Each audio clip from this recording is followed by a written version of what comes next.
So I was called to diagnose this vehicle. And they said it's having difficult starting and it's not running properly. So I used the OBD to diagnose it, to see the actual problem with the vehicle. With that one, I'll be able to. So you can see it's having difficult starting and long cranking hours. So let me check the fault code on this vehicle.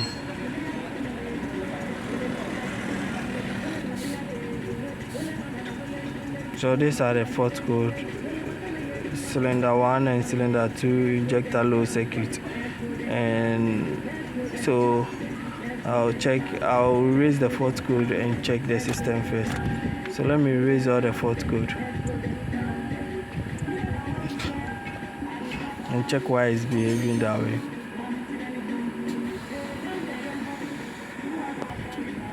So cycle the ignition and read the fault code. With this permanent code, whenever the problems are fixed and the car goes through a recycling, goes through a drive cycle to erase them. So let me go to RPM and see why it's delaying to start, if it is an RPM issue or something else,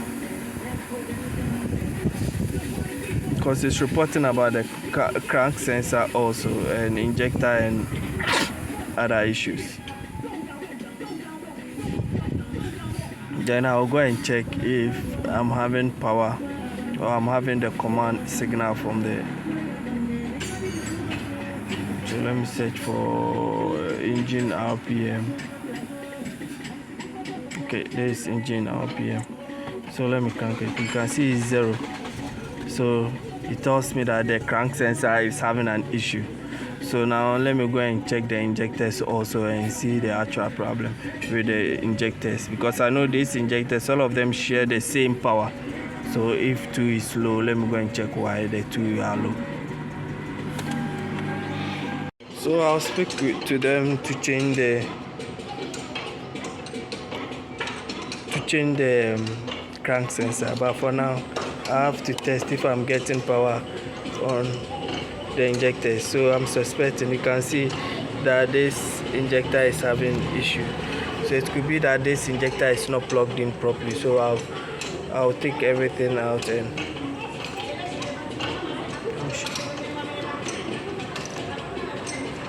then I'll repair it. So let me plug it in this way first and see if the injectors will be working.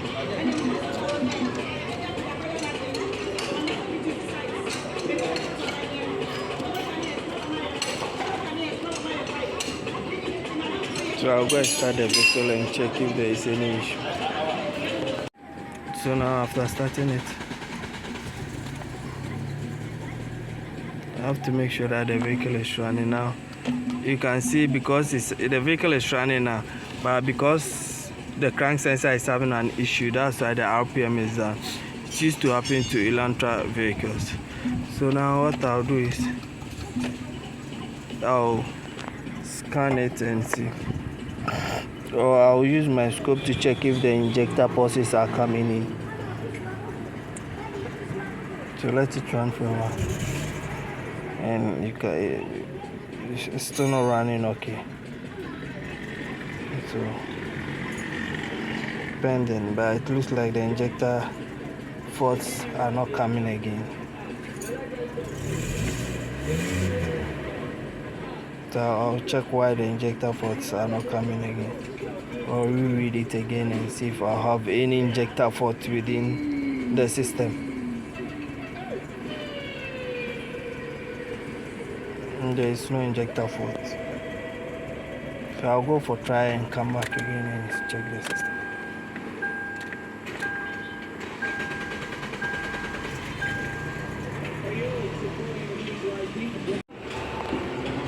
So now I'll check with this new tool. I'll check my power and see if I'll be having 12 volts. So you can see it's reading 12 volts, and let me check 12 volts also on this.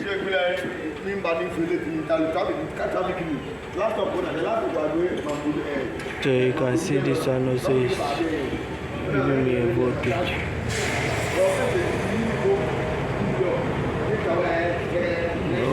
so I'm getting 12 volts. That means with this one I should get 12 volts here, and I'm getting the same 12 volts. So I'll check and see why the engine is not running. But before that, I'll let them get the crank sensor first, then I'll know what to do from there. So now I've set everything up, and I've set my scope up to check the injector pulses.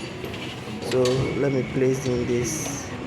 So I should get 12 volts, which means my injector is okay. Start more. So just want to start. So now you can see the injector pulses. Let me change the time base on this injector pulses, and let me move to the next one.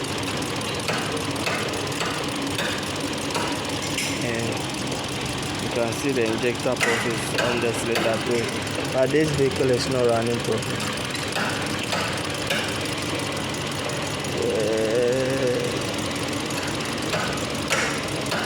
I think what I have to do is I have to check the injectors which are working also, and see the pulses that I'll be getting. But also after the injectors, let me disconnect the injectors and connect the crank sensor. And I've connected the crank sensor. So the crank sensor socket is over there, and I've connected it, and you can see I'm measuring the voltage, but there is no waveform on it. I can even reduce the time, the voltage. Let me go to time voltage.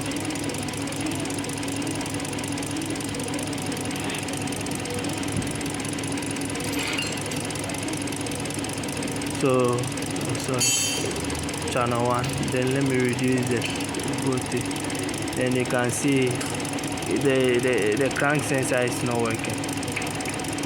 So I'll speak to them to replace the crank sensor, because it's not working. It can even be affecting the injector pulses.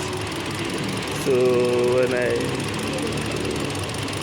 let me run this side of the injector, so you can see that now the crank sensor is not working, but I'm having the voltage, which is the bias voltage from the control board. So I'll speak to them to change it, then I'll know what to do from there. So on cylinder 2, I'm getting the same thing. So I'll let them change the crank sensor, then I'll see if there's any other two. So on cylinder 2, you can see the pulses that I'm getting, and on cylinder 3, on injector 1, you can see that one also I'm getting the same pulses, and on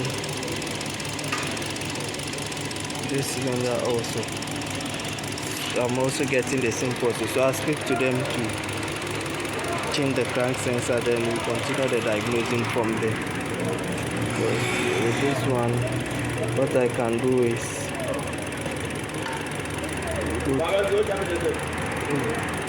reduce the time base so that push it to this side. So you can see that okay, so you can see that now it is stable by changing the time base. So let me get. So you can see it's due to the time base. So when I change the time base to this, you can see you are getting a correct injector pulse. Then the trigger and the injector pulses are stable. So we move to the next one, and you can see the injector pulses that I'm getting. Then move to the next one.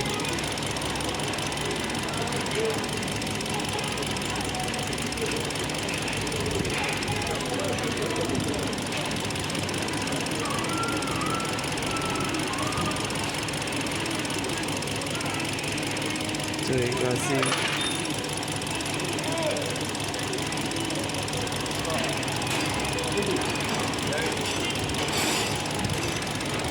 so I can reduce the time base on this one also.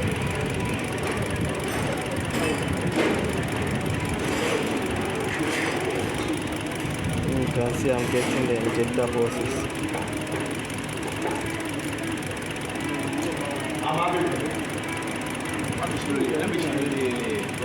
So you can see that I'm getting the injector pulses on the cylinder 1. And on cylinder 2 also. I'm getting the same pulses. And on cylinder 3. So that means my injector pulses are okay, my injectors are okay. So I'll speak to them to change the crank sensor, then I'll see. I'll know what to do. Okay, so checking the ignition cord to see which one is not working properly. So select channel, push this channel a bit. So we change the next ignition. So we check the next ignition. So you can see the thing with the burnout and everything is okay. So with this one I can change the time base to make it look a bit stable.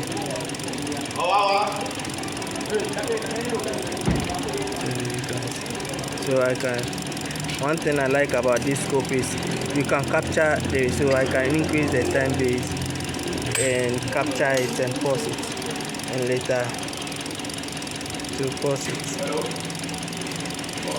then expand it.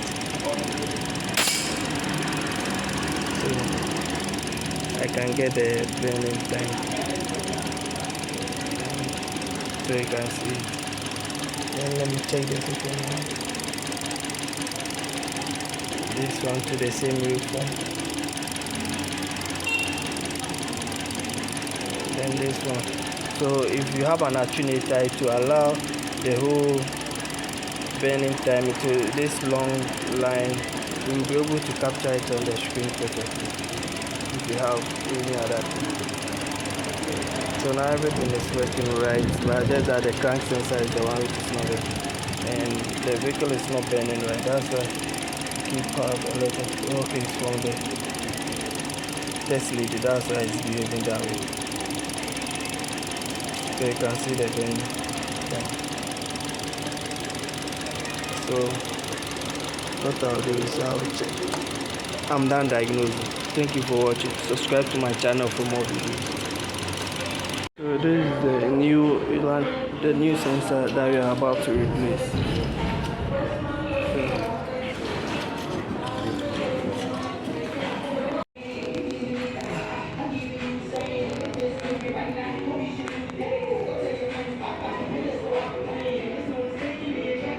So that's the hole over there. So we examine it and check. Then placing the sensor over there. So the new sensor is fixed. So I'll plug everything in. So this is the old sensor. And now after replacing it, after replacing it, I have to start and see if I'll get the signal, the waveform, and start the vehicle now. And see the happens. Yeah, now no more difficult starting. And this is the waveform I'm getting. But this waveform, the only thing I can do now is to adjust my time frame. My time.